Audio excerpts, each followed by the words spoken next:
Bonjour, c'est Martin, apiculteur saisonnier, et maintenant nous allons parler de comment vendre ses produits localement. Salut, alors moi c'est Mélanie Hyper, je suis apicultrice à Barjol dans le Var. On conduit 350 ruches en bio et on est transhumant. Sur ton exploitation, quelles sont les différentes voies de commercialisation que tu as? Alors on en a une principale, on met tout en pot déjà. Et ensuite la plupart de notre production est vendue en biocoop. On a un gros réseau biocoop sur les grandes villes autour de Barjol, Toulon, Aix, Marseille, Soliès, enfin voilà, et la côte. Et après, c'est peut-être 20% du chiffre d'affaires qui est vendu en direct à la miellerie. Mais on ne fait pas de marché et tout ça. Et du coup, pourquoi le choix quand même de ces circuits de proximité et une vente locale? Je suis pas très à l'aise avec la vente en vrac, d'être dépendante d'un prix du miel qui fluctue, alors que je trouve que mon travail a toujours la même valeur.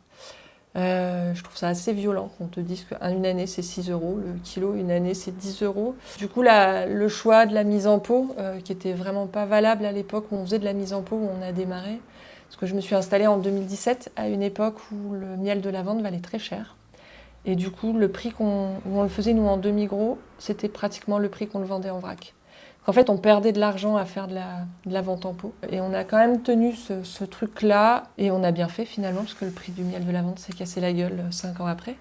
Mais voilà, la volonté au début, c'était vraiment ça, de ne pas être dépendant d'un prix du marché qui fluctue.